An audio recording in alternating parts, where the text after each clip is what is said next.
Welcome you all to Module 3 Class 2. So in the previous class of that is a Module 3 Class 1, we have learned the basics about the concept of arrays. We have seen what are the different types of arrays, and we have also gone through the concept of one-dimensional array. We have also seen how to create a one-dimensional array, how to store the values in one-dimensional array, how to display the content stored in the one-dimensional array, how to access the one-dimensional array. All these things we have seen. Today we learn about the manipulation of one-dimensional array with help of some programming examples.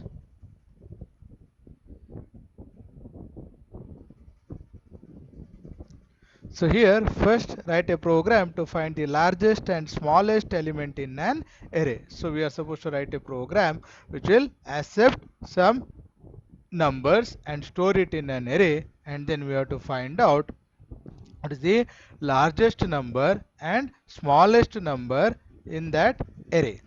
So here hash include stdio.h, it is for the standard input output operations. Then void main marks the beginning of the main function. Now here I have created an array by the name A and given the size as 20.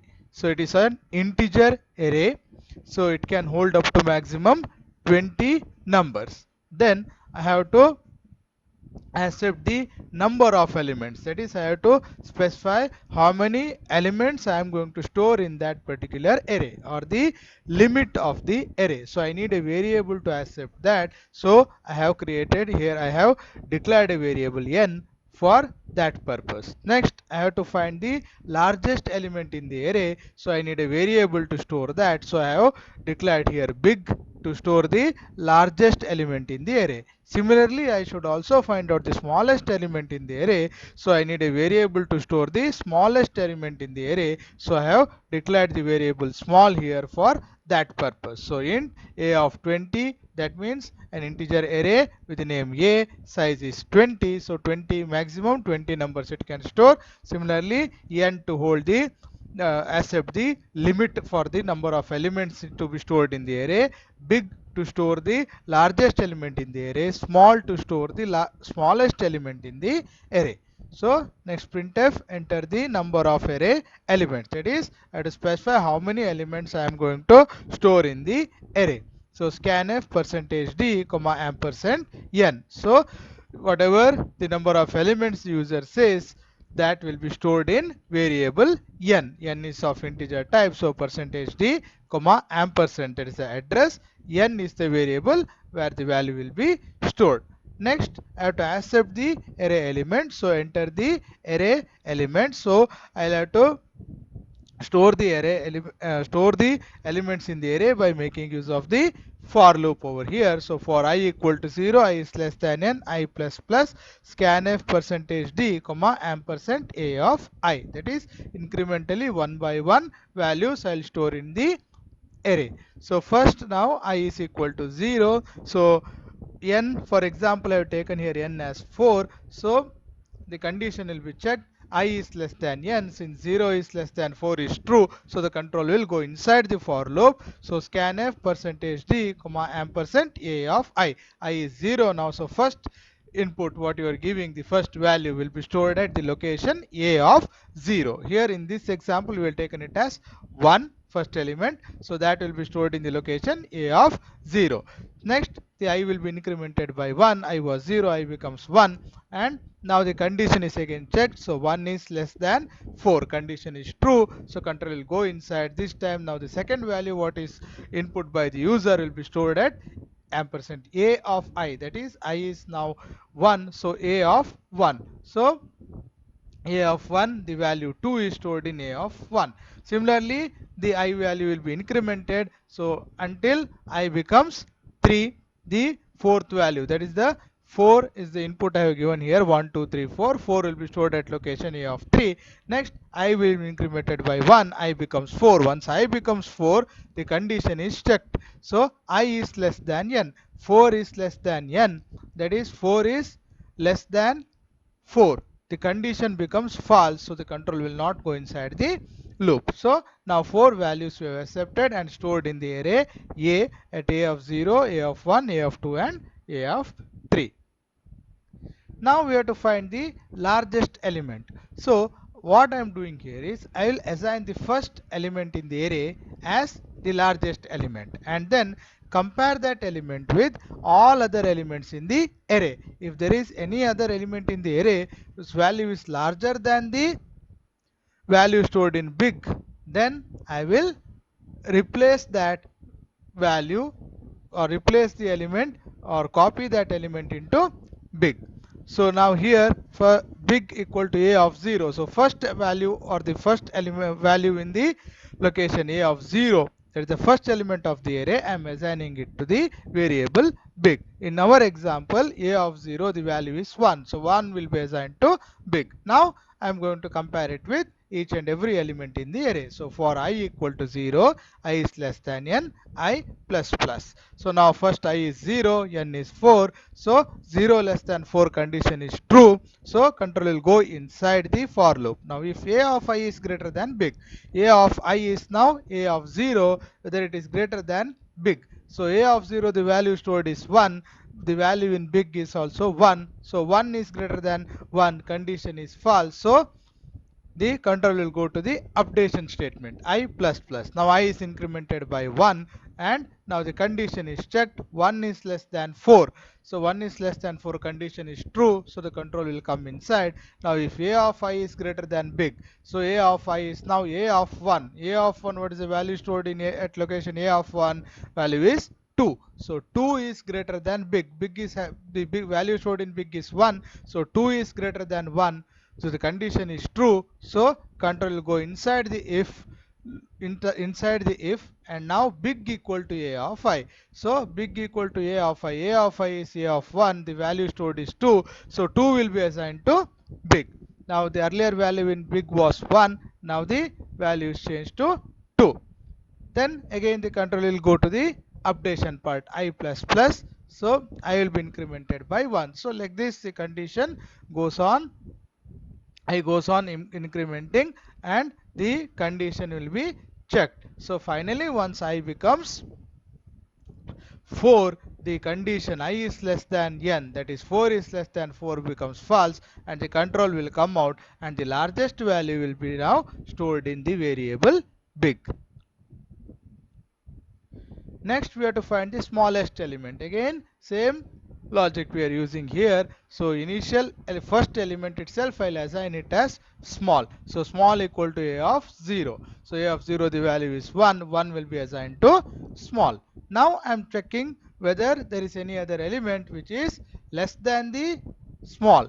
So which is less than the value stored in the variable small. If that's the case, I will swap it. So for I equal to 0, I is less than n, I plus plus. So again I is 0 now. So 0 less than 4 condition is true. So control will come inside the loop. Now if a of I is less than small, a of I, the value stored in it a of I, that is a of 0, the value is 1, which is less than small, the value stored in variable small is also 1. So 1 is less than 1, the condition is false. So control will go back to the for loop and I plus plus is executed. So I is incremented by 1. So I becomes 1 now. So now 1 is less than 4. I is less than n, condition is checked. Condition is true. So again control will come inside the for loop if a of I is less than small. A of I is now a of 1. The value stored at a of 1 is 2. So 2 is less than small. The value stored in small is 1. So 2 is less than 1. The condition is false. So control will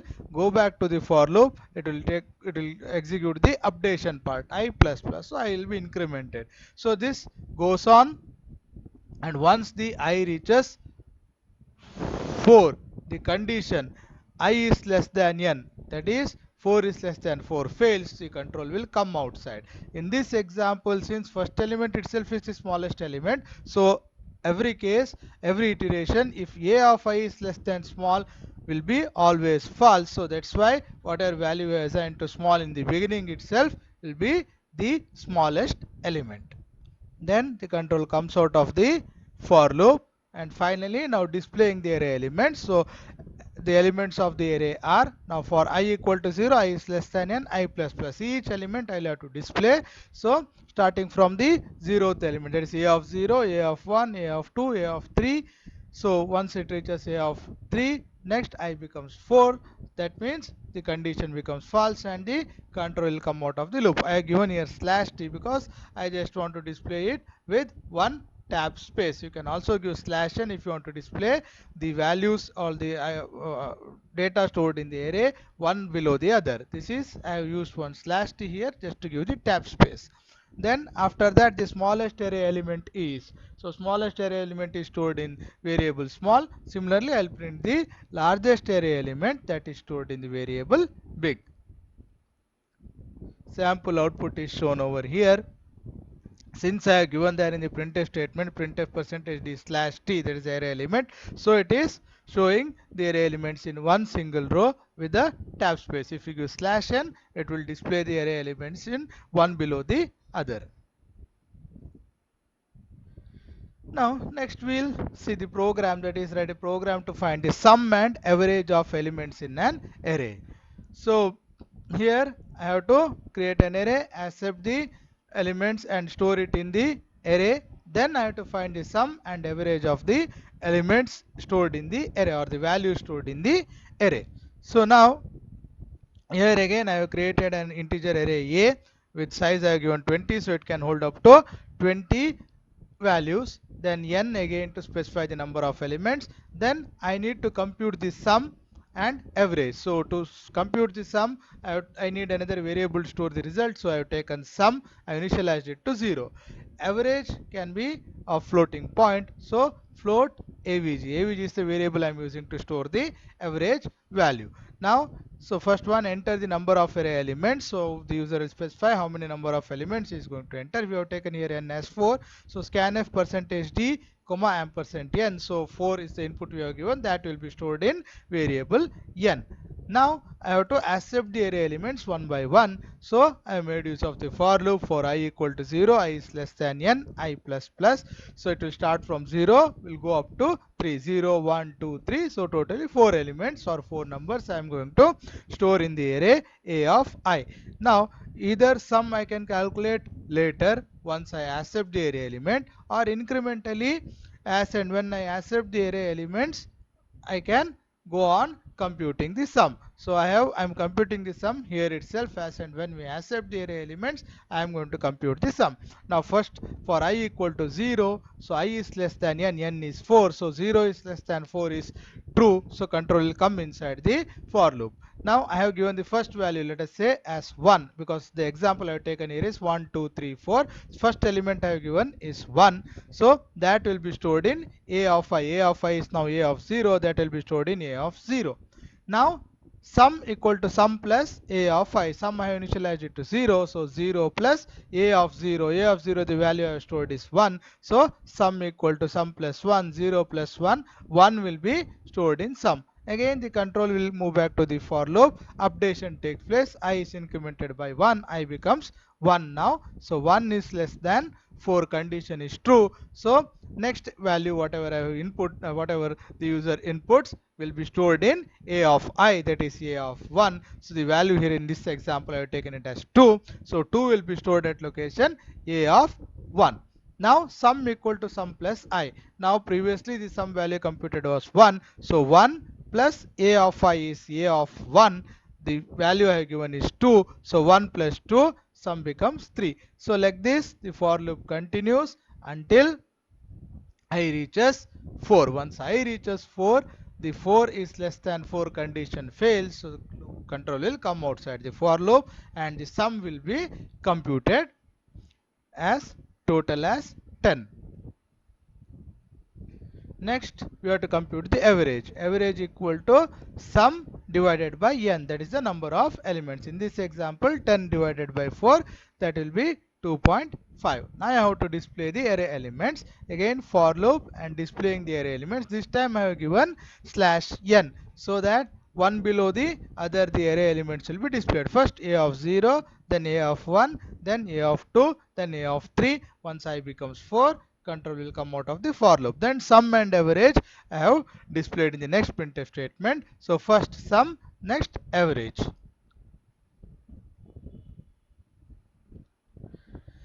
Next we will see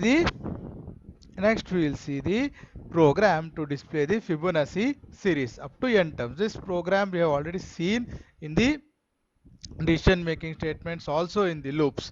Now what exactly is the Fibonacci series? Fibonacci series, we know that the first number is 0 and the second number is 1. The third number is computed by adding the previous two numbers, that is 0 plus 1, so the third number is 1. Similarly, any nth Fibonacci number we can compute it by adding the n minus 1th Fibonacci number and the n minus 2 Fibonacci numbers. Previous two numbers we will have to add, we will get the current nth Fibonacci term. So we are supposed to accept the nth term and then display the Fibonacci series up to n terms. So this can also be done in making use of an array. So here I have taken fib as the array, which size I have given it as 20. It can hold up to 20 values or 20 integers. I have declared it as an integer. Now this fib, whatever I have declared here, will be used to generate and store the Fibonacci series numbers. N is to specify, n is used a variable, I declared variable n to store the nth term of the Fibonacci series. I have declared here to access the array elements. Now since first two numbers should be 0 and 1, then we can compute all other numbers. That's why first two numbers I am going to initialize it at the first two locations of the array. So array starts from 0, so fib of 0 equal to 0 and fib of 1 equal to 1. First two numbers of the Fibonacci series are initialized and stored in first two locations of the array fib. Next, printf enter the nth term. Now I am asking the user to enter the nth term. Once the user enters the nth term, will be stored in the variable n, that is %d comma ampersand n. Next, now the Fibonacci series I will have to display up to the nth term. So printf the Fibonacci series up to %d term is comma n I have given there, that is where the nth term is stored. Now first I have to check now if n is equal to 1. If the user has given input as 1, that means only the first Fibonacci term you want to display. So which is already stored in the first location of the array. So if n is equal to 1, then printf %d comma fib of 0. Now if the user has entered 2, then first two Fibonacci series numbers I will have to display, which are already stored in the array. So else if n is equal to 2, then printf %d slash n %d slash n, that is one below the other I want to display. So fib of 0 comma fib of 1. So if user inputs is 1, then if n equal to 1 is true and the if part will be executed. If the user has given 2, then if n equal to 1 is false, so control will go to else if part, n is equal to 2 is true, then first two Fibonacci numbers are computed. Now if this is not the case, if the user has not given input as 1 or 2, that means from starting from the third number I will have to compute the Fibonacci series number. So that part I have written it as the else part. So else %d slash n %d slash n fib of 0 comma fib of 1, that is first two Fibonacci numbers I will have to display it first, remaining I will have to compute. So first two Fibonacci numbers are already stored in fib of 0 and fib of 1. Because the user has given the input more than 2, that means obviously first two numbers I will have to display, then I will have to compute the remaining numbers. That's why I have displayed the first two Fibonacci numbers, which are already stored in the array at fib of 0 and fib of 1. Now starting from the third number I will have to compute. So for I equal to 2, that is 0 and 1 over, next element is the will be stored in location 2. So I equal to 2, I is less than n because array starts from 0 to n minus 1. So I is less than n, I plus plus. So for example, if the user has given input as 4, then first if n is equal to 1 is false, so control will come to else if part. N is equal to 2, that is also false, so the control will come to else part. Now first printf percentage %d fib of 0 and fib of 1 will be executed. First two numbers will be displayed. After that the control will come to the for loop. Now I equal to 2, n I have given it as 4. So 2 is less than 4 condition is true. So control will come inside the for loop. Now I have to compute the fib of 2, that is the third number in the Fibonacci series. So fib of 2 will be equal to fib of I minus 1 plus fib of I minus 2, that is the previous two numbers I'll have to add. So fib of I minus 1, that is 2 minus 1 will be 1, plus fib of 2 minus 2, that is 0. So fib of 0 plus fib of 1. Fib of 1 plus fib of 0. Fib of 0 is already stored in the array, so that is 0 first number, plus second number is 1, that is fib of 1, that is 1. So 0 plus 1, that is 1, it will be stored in fib of 2, that is the third number, and I'll have to display that printf percentage %d slash n comma fib of 2. Fib of 2 is now 1. Now so I have displayed now 0, 1 and 1. Now again control will move back to the for loop. Increment takes place, that is updation I plus plus. So I was 2, I becomes 3. Now the condition is checked whether 3 is less than 4. Condition is true. So control will come inside the for loop. Now fib of 3. Fib of 3 equal to fib of I minus 1, that is fib of 2, plus fib of I minus 2, that is fib of 1. Fib of 2 we have previously computed. Now fib of 2 is 1, plus fib of 1 is 1. So 1 plus 1 is 2. So that will be stored in fib of 3. So that will be displayed now. Printf percentage %d slash n comma fib of I. So we have now already printed 0, 1, 1 and 2. So totally 4 Fibonacci series numbers we have already printed. So the control will come back to the for loop. I will be incremented by 1. I was 3. Now I becomes 4. So now I is less than n. 4 is less than 4, condition is checked, condition is false. So the control will come outside the for loop and the program terminates. So the first 4 Fibonacci numbers are 0, 1, 1 and 2 will be displayed. Execute the program and check the output.